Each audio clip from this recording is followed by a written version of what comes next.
Salut à tous et bienvenue dans Débat Foot Marseille. Au programme de cette émission, on va débriefer forcément la victoire de l'Olympique de Marseille. C'était hier soir au stade Vélodrome pour ce tour préliminaire d'Europa League. L'OM s'est imposé 4-2 face à Ostende. Alors, on va revenir sur ce match avec mes deux invités du jour. Geoffrey Paulet. Salut Geoffrey, tu es, paraît-il, le Bonjour Benjamin. manager de Football Club de Marseille. À ce qui paraît. Ouais. Et c'est Monsieur Community Manager. Moi, je connaissais pas son nom, donc je dis. Ouais, et jamais entre Nico et Mourad, il disait pas mon nom. Et ben voilà, je l'ai dit. Je suis content que tu le dises. Ouais. Vraiment, Moi, merci. Je suis très content de t'avoir à mes côtés. C'est De la même. première fois pour ce débat Foot Marseille. Et à côté de toi, il y a le grand méchant de l'émission. Voilà. L'ennemi public numéro 1 désormais parmi les suiveurs de l'Olympique de Marseille. À l'évêché, maintenant, il y a ma photo et Exactement. tout. Wanted. Donc ça. on ne citera pas ton nom pour te préserver. Voilà, pour préserver ma famille. Et puis, Mourad A. Ou MA. MA, c'est bien. MA, c'est pas mal. Ouais. Allez, on va débriefer ce match. Vous êtes prêts, messieurs? Chaud. On était donc tous ensemble au stade Vélodrome. Enfin, pas tous ensemble. Nous, on était en zone de presse, en tribune de presse. Toi, Geoffrey, tu étais en virage. Alors, tu vas nous dire quelle était l'ambiance pour ce premier match. Virage Nord, je crois. Virage Nord, toujours. J'ai jamais mis un pied encore au virage sud, donc. Tu verras, c'est très bien. C'est très bien aussi. J'en connais beaucoup qui sont au virage Comment sud. tu as trouvé pour l'ambiance du stade pour ce premier match de la saison? Il y avait du monde quand même. Il y avait du monde. Bon, moi j'ai eu un petit problème, par contre je suis rentré à la 20e, donc j'ai eu un petit souci de place. Il n'y avait plus de place disponible sur le site. Comme un touriste. J'ai acheté ma place comme un touriste devant le stade et très bien pour le prix un petit peu moins. Bon, j'ai réussi un peu à négocier, mais L'ambiance sinon? l'ambiance franchement c'était vraiment bien. C'est bien. Ça, ouais, vraiment plaisir. C'était bon, après moi je suis au fanatique, donc c'est toujours un peu différent, on va dire. Était bien garni, beaucoup de touristes, j'imagine. Non? Ben, moi où j'étais, non pas forcément. Enfin, sur le côté, oui, il y en avait toujours un peu quand même, mais il y avait vraiment le moulon des fanatiques qui faisait prendre vraiment toute la tribune. Donc non, côté fanatique, il y avait que Geoffrey comme touriste. c'était vraiment chaud. Non, ouais, quand tu arrives à la 20e, oui, hier je suis arrivé en touriste un peu. Non, franchement, vraiment bien, ça a chanté pendant 90 minutes, tout le monde était content, on a vu du beau jeu sur le terrain. Alors justement, si on parle du match, Si on y va, le match, un match pleinement réussi pour toi, quand tu vois la prestation globale des Marseillais, il y a quand même 4 buts. Ah oui, il y a 4 buts, mais on s'en prend 2. Donc après, ça reste une petite équipe qui avait en face aussi. Il ne faut pas, sans dénigrer les Belges, ça reste quand même une petite équipe qui n'ont pas forcément montré grand-chose hier et on a été quand même fébrile derrière. On encaisse de buts. Donc après, oui, moi je vais retenir quand même les 4 buts, donc dont le triplé de Germain qui qui a fait un énorme match. Voilà, moi, ce qu'il a fait Germain là, je l'attendais depuis. Ça fait longtemps que je l'attendais, quoi. Vraiment le sens du but avec 3 buts à te mettre comme ça. Tu veux dire que Bafé Gomis, il faisait pas des déplacements? Non, aussi, il faisait pas les mêmes. T'es sûr? On va y venir, Mourad, parce que toi, tu as tenu des propos médisants encore à l'encontre de Valère Germain. Tu disais qu'il aurait un impact similaire, voire meilleur que celui de Bafé Gomis. On y reviendra plus tard. Donne-moi déjà ton point de vue sur ce match à froid maintenant. À froid, moi j'ai envie de dire que ce que je retiens de ce match, c'est que c'était enthousiasmant quand même. Parce qu'on a souvent vu des purges, et puis on a vu que Bordeaux, par exemple, leur stade était vide. Ils ont fait quoi déjà à Bordeaux? En plus, je sais même pas le score qu'a fait Bordeaux. Qu'est-ce qu'a fait Bordeaux? Non, gagné 2-1. 2-1, contre une équipe hongroise un peu inconnue. Non, par contre, c'est pas inconnu, c'est un grand club. C'est inconnu. Et je connaissais toi-même. Bernard Casoni les a entraînés, donc. Ah ouais. Enfin, il s'est fait virer au bout de 2 jours. C'est pas grave. Mais donc, si on reste sur Marseille. Non, mais c'était enthousiasmant. Et tu vois, par exemple, à Bordeaux, un 3e tour préliminaire d'Europa League, t'as personne. Là, t'as un stade plein. Là, t'as vu des buts. Là, t'as vu des buts dans les deux sens. T'as eu des émotions. Sur l'aspect global, moi j'ai envie de dire enthousiasmant, et c'est important d'avoir envie de retourner au stade, d'avoir envie de retourner voir les matchs de l'Olympique de Marseille, parce qu'on se souvient du début de saison de l'an dernier. Et imagine-toi si l'an dernier on avait joué un 3e tour préliminaire d'Europa League, il y aurait eu que Geoffrey qui aurait acheté sa place 50 € devant le stade. Arrête de le déclarer, les gens ils vont croire que je fais partie de cette communauté de touristes.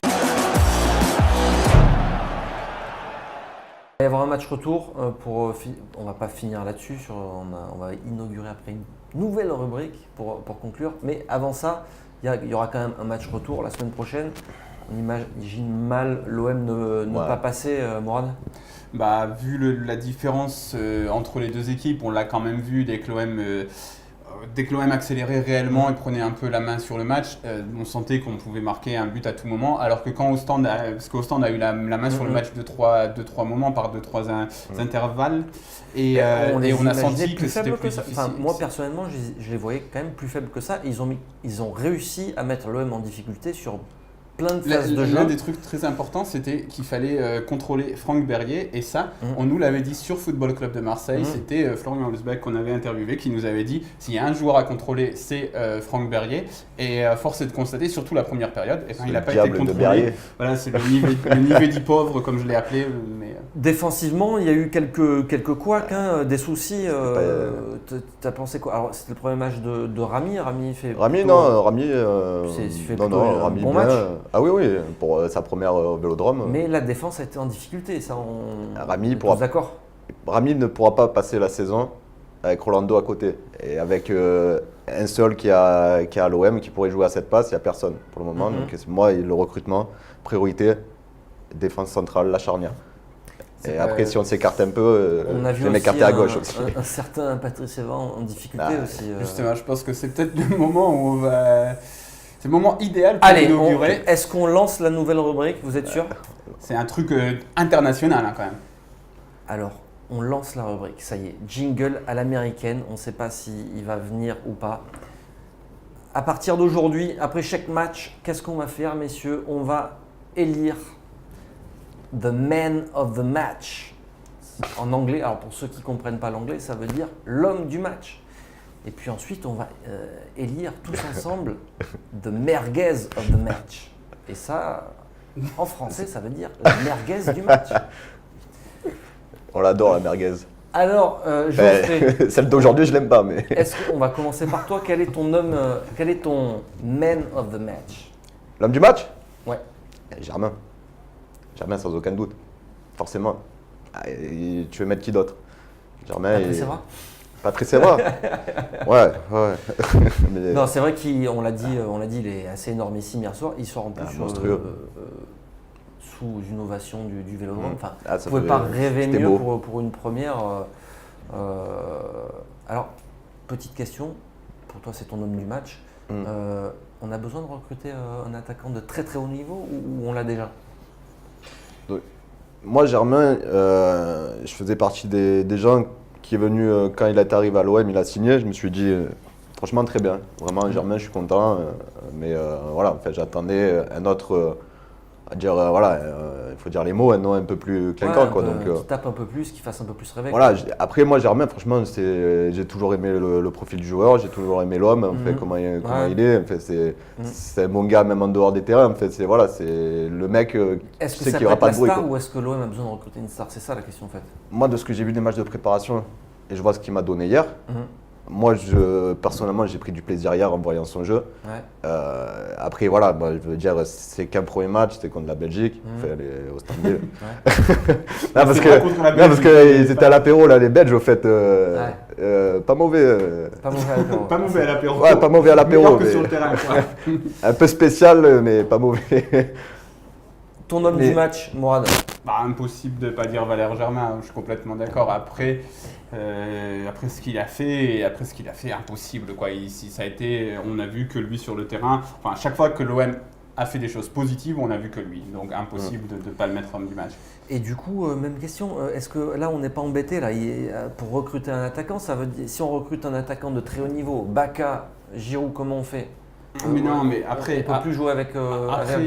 Il faudra s'adapter. Il faut quand même garder la mesure. Franchement, si Germain il maintient un niveau de performance comme ça sur une saison, même un grand attaquant arrive, ça va être difficile pour lui de prendre la place. Après, est-ce que Germain est capable de répéter ce genre de prestations 50 fois dans la saison? Est-ce que c'était pas aussi un contexte particulier face à un adversaire pas très fort pour un premier match et où il a pleinement fait jouer ses qualités? Donc, j'étais assis en tribune de presse à côté de Nassim, qu'on salue, qui a suivi Monaco et Nice pendant 2 saisons, et il me disait, mais vous allez voir qui c'est Valère Germain.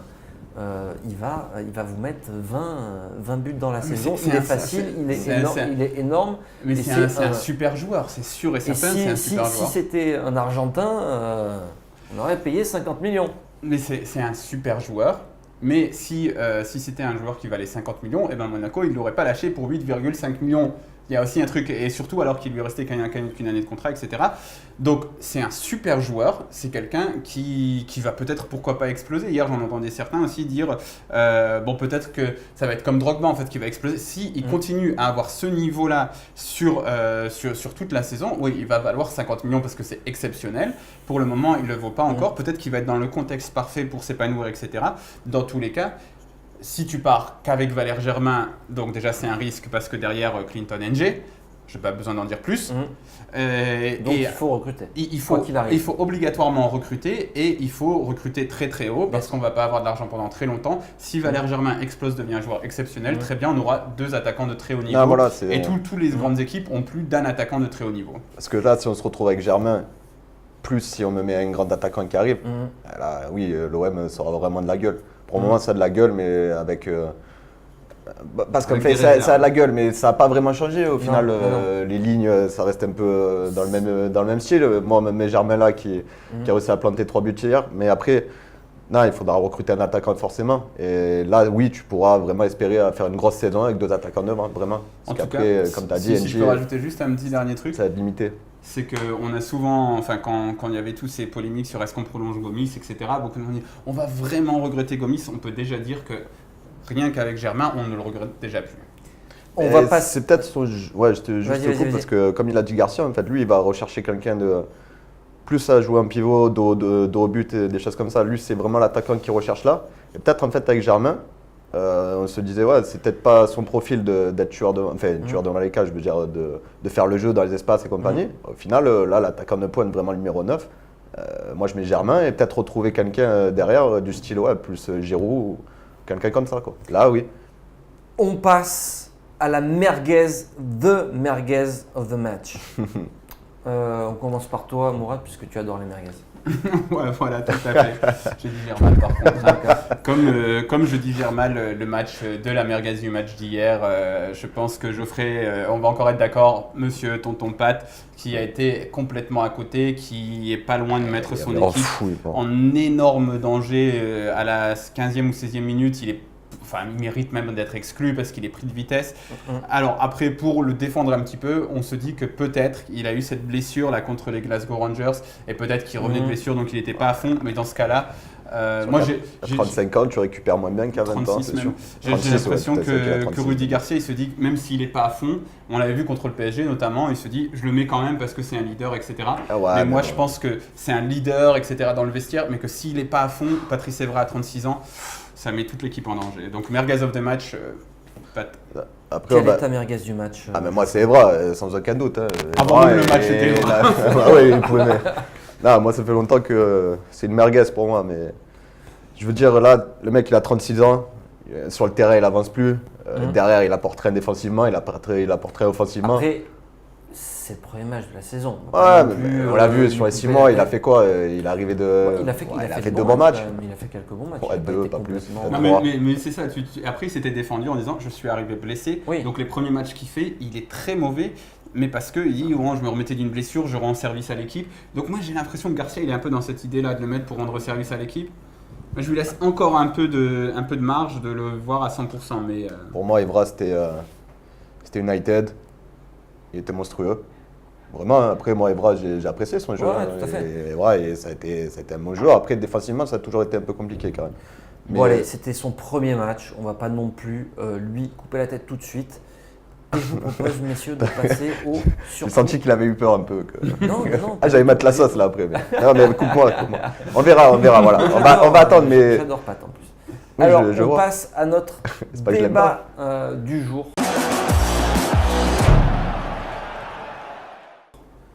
Qui nous a préparé ce débat? Mais c'est Mourad, forcément. Forcément. Alors, on parle de quoi aujourd'hui, Mourad? Eh ben, des jeunes, parce que c'est important. C'est l'OM Champions Project. On nous a dit qu'on allait intégrer des jeunes. Alors, les jeunes vont-ils être victimes du mercato de l'Olympique de Marseille? On a vu plusieurs jeunes qui étaient pas dans le groupe hier. Des jeunes qui ont participé au match de préparation et qui étaient bizarrement, étrangement pas présents. Alors, ces jeunes-là vont-ils payer un petit peu le mercato de l'OM? Donc, je vais te donner la parole, Mourad, puisque c'est toi qui es à l'origine de ce magnifique débat. Bon, en fait, c'était ce débat, j'ai envie d'en faire un truc un peu plus ouvert parce que c'est le mercato dans le sens des arrivées, on va passer à Roca, et dans le sens des départs avec Camara. Et puis même Lopez, on va voir ce qu'il va faire parce qu'il faut qu'il s'adapte à Luis Gustavo. Mais est-ce que... Bon, après, on n'a pas encore la réponse, mais là, c'était quand même un signe fort qu'a envoyé Garcia de ne pas prendre ni Camara ni Roca pour le match face à Ostende. Surtout Camara, parce que Camara, ouais. bon, c'est quand même la deuxième pépite, je te laisse continuer, et qui avait participé lui aussi voilà, au match mais de préparation. surtout Camara, mais on va rebondir sur notre merguez commune, c'est Tonton Pat, et on se dit qu'il y a un jeune qui a beaucoup brillé en préparation, alors on va peut-être vite en besogne avec lui, mais qui s'appelle Christopher Roca, et en conférence de presse d'avant-match, Rudy Garcia, encore une fois, il nous a donné beaucoup d'éléments, mais il nous a aussi dit je n'exclus pas de recruter un autre jeune à ce poste, etc. Donc, il avait même été clair là-dessus. C'est ce qu'il compte faire. Je sais pas, non, parce qu'il dit un petit peu, oui, avant qu'il pointe le bout de son nez, est-ce que c'est pas brûler les étapes, tout ça. Donc après c'est le signe que ça envoie un petit peu, parce que même si Roca, il n'est pas prêt tout de suite pour être numéro 2, ce que nous a dit Rudy Garcia en conférence de presse, est-ce que par contre, même s'il n'est pas prêt pour être numéro 2, Tonton Pat, il est grillé. Hier, on a l'impression qu'il a joué en étant blessé. T'as eu Bochan qui peut te rendre service et tu peux donc protéger un peu Roca. Tu vois, Evra, tu peux lui dire prends ton temps pour te remettre, pour revenir à ton top niveau. Tu mets Bochan sur le terrain, tu mets Roca sur le banc, tu le fais faire des entrées, etc.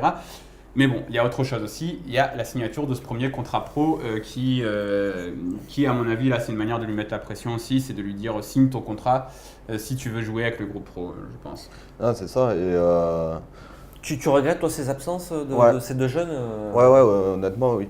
Parce que autant que Camara et Roca, c'est deux jeunes pendant les matchs de préparation qui.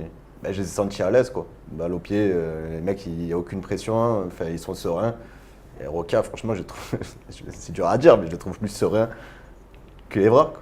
Et derrière, il m'a plus rassuré un mec comme Roca. Et j'en suis sûr que hier, j'aurais préféré voir un Roca. Tant qu'à faire, on n'a qu'à le mettre. Et après, peut-être pas le lancer comme ça. Peut-être pas le lancer comme ça sur les matchs. Non, ça, je suis d'accord. Peut-être pas le lancer comme ça, mais lui donner sa chance. Moi, je l'aurais mis remplaçant. Hier, Evra est sorti, j'aurais fait un petit Roca. Comme ça lui fait un peu d'expérience aussi. Le mec, il commence à goûter à la Ligue Europa. Bon, peut-être que ça arrive. Garcia réfléchit différemment. Il se dit, bon, là, c'est Ligue Europa. C'est une Ligue Europa, ces joueurs. Voilà, c'est peut-être. Il n'a pas réfléchi comme ça. Mais ouais, hier, j'ai été déçu de ne pas voir Roca dans le groupe. Et moi, j'aurais bien aimé le voir parce que ce petit, j'aime bien, quoi. Mais la vraie question, c'est de se demander. Une fois qu'il va signer son contrat pro, parce qu'on a vu que c'est la manière un peu dont fonctionne l'OM. C'est ce qu'ils ont fait avec Camara. Voilà, ce qu'ils ont fait avec Camara, tu vois, il a plus fait d'apparition, etc. Bon, il avait une blessure au bras aussi, mais après, il a plus fait d'apparition, on l'a retiré du groupe pro, lui faisant comprendre, tant que tu n'as pas signé, etc. Ça se comprend, mais surtout, en fait, le problème avec Roca, c'est qu'on n'a pas le sentiment que Garcia se dise vraiment, comme un Maxime Lopez, voire même comme un Camara, même si, bon, on va en reparler, mais qui compte vraiment sur lui, qui se dit vraiment... Ouais, je vais l'intégrer au groupe et puis je vais voir ce qu'il va donner sur la saison. Je pense qu'il y compte vraiment, mais après, comme on en parlait hier, Ben aussi, c'est du management d'équipe. Je pense que Garcia, il gère son effectif comme il a envie de le gérer. Et je pense que Garcia il est loin d'être con dans ce qu'il fait. Et je pense que Roca, il a sa petite idée derrière de comment le faire. Mais il y a ce truc sur le sentiment, parce qu'en conférence de presse, autant avant que Lopez prolonge que Camara prolonge, Garcia il t'a quand même dit ce sont des bons joueurs, etc. On espère continuer avec eux, etc. Alors que là, on dirait, enfin, on sent que, bon après, c'est pas le même niveau non plus, c'est pas le même potentiel. Garcia, il fait perdre, si on perd Roca parce que lui, il le voudrait pas ou un truc comme ça. Non, mais attention, attention, ça serait complètement con, quoi. N'allons pas trop vite. Oui, mais voilà, non, mais c'est pour ça, c'est pas possible. C'est insensé. Je prépare. Bon, on parle de Roca là, mais il y a aussi Camara. Camara, est-ce que c'est quand même la plus grosse surprise de cette absence-là. Lui, sur les matchs amicaux, il a fait quand même de belles prestations. Et puis c'est un phénomène. Et puis c'est un phénomène. Alors son absence, elle est due à quoi? Est-ce qu'il faut attendre? Je ne sais pas sa position, parce que s'il a mis un 6 aussi, il a fait jouer un 6 quand il est rentré pendant un match de préparation, il n'a pas joué derrière. C'est qu'il y a trop de monde aussi dans cet effectif-là. C'est là où on revient à victime du mercato, à mon avis. Victime, oui et non, parce qu'après, pourquoi il le fait jouer en 6? C'est ça que je n'ai pas compris derrière. C'est pour ça, parce que en même temps, comment tu veux parce qu'il a une demi-douzaine de défenseurs centraux dans son effectif. Oui, il y a ça, mais bon...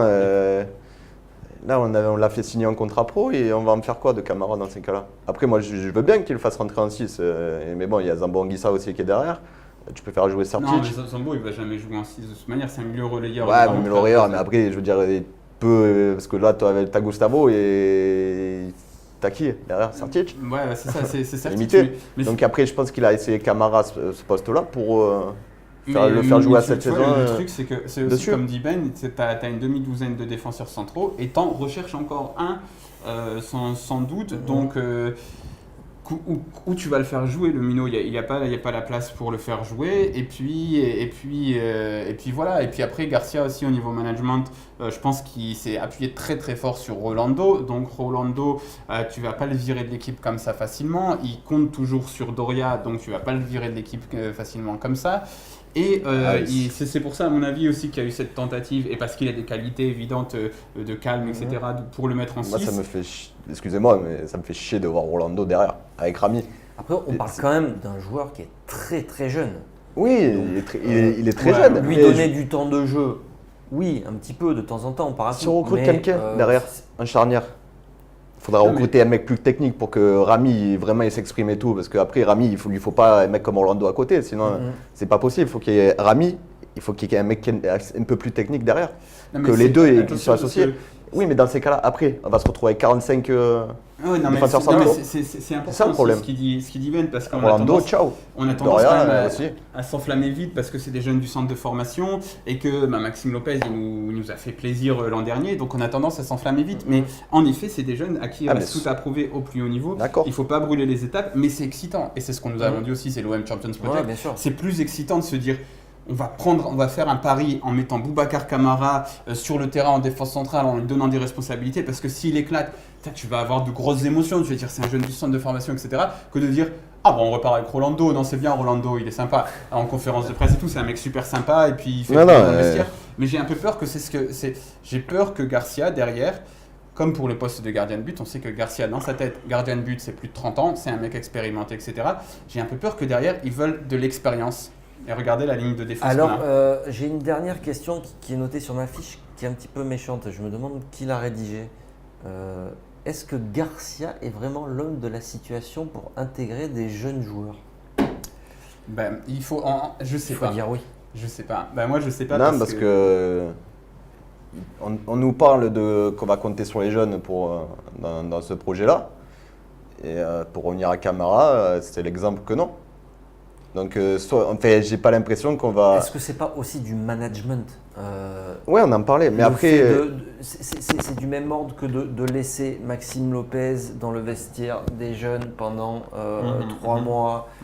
Il a dit il faut pas que les têtes enflent trop vite. Donc c'est aussi du management. Ça c'est bien, c'est de réfléchir comme ça. Mais après, là c'est le premier match, là on s'enflamme aussi un peu. Même moi, je veux dire, là je suis en train de dire le mec il a pas été pris pour le premier match en Europa League. Donc il faut replacer aussi les choses. Mais oui, là, hier, il a envoyé un message comme quoi Il faut encore travailler derrière. Du tout cuit pour eux, même si. Non, c'est pas cuit, mais il n'y a rien qui est fait. Bon, il y a deux choses. D'abord, c'était Grégory Taforo, l'ex-Lillois, qui avait dit dans l'émission Le Vestiaire sur SFR Sport, il avait dit Garcia, au niveau de la formation à Lille, ça n'a pas été ça. On dit toujours qu'il a sorti Eden Hazard, etc. Mais bon, Eden Hazard, c'était quand même un talent énormissime. Et après, sur le reste, il a fait prendre un peu de retard. À la Roma, on nous a aussi dit, bon, c'était pas trop mal sur certains trucs, mais c'est pas génial non plus. Il a lancé des jeunes, mais il y a un peu qui ont vraiment persévéré. À l'OM, ce qui est sûr, c'est que pour le moment, Maxime Lopez, c'est lui. Il lui a donné pleine confiance. Donc, moi, je me dis que c'est faisable. Le truc qui me fait peur, c'est qu'on parle de Boubacar Kamara, un défenseur central, et de Christopher Roquin, un latéral gauche, et que j'ai l'impression que Rudy Garcia, c'est quelqu'un qui aime s'appuyer sur des gens expérimentés derrière, et que donc, ça va être difficile pour ces deux jeunes qui sont les plus prometteurs après Maxime Lopez, de s'imposer à ces postes-là. Parce que time will tell. Aujourd'hui, on est très dans l'anglophone, etc. Ouais. Mais j'ai l'impression que Patrice Evra, même qu'il est à 30-40%, toujours dans cette idée de management, Rudy Garcia, il se dit ouais, mais c'est un leader, je le mets sur le terrain. Rolando, pareil. Après, je pense qu'il va leur donner leur chance quand même dans la saison. Enfin, voilà, après, là, ça va être une grosse saison. Il y aura beaucoup de matchs, donc forcément, ça va tourner. Sauf si on recrute une nouvelle fois. Oui, après, il y a toujours ce problème. Et moi, je suis d'avis de recruter quelqu'un derrière, forcément. Parce qu'après, Camara, on ne sait pas ce qu'il vaut non plus. Enfin, ce qu'il vaut sur une saison entière. Après, le talent, il a. Le mec, quand tu vas jouer, le talent, il a. Un balle au pied, putain, le mec, en 6, même on l'a mis en 6, il a été performant, le mec. Il était là, il était tranquille, serein. Voilà, tu as envie de le voir. Mais après, oui, là, c'est sûr que recruter, moi, oui, je voudrais recruter quelqu'un à côté de Rami, un mec technique, voilà. Pour que Rami soit costaud derrière, il faut un mec technique à côté et ce mec technique il pourra aussi apporter de l'assurance aussi dans cette charnière. Parce qu'avec Rolando, c'est 2 matchs oui, un match non, 3 matchs oui, un match non. 8 matchs non, un match oui. Voilà. Allez, merci messieurs, ça y est, on n'a plus le temps, il faut conclure. Je vous donne rendez-vous donc la semaine prochaine pour une nouvelle émission Débat Foot Marseille, ça sera lundi. À très bientôt, passez un bon week-end. Ciao, ciao.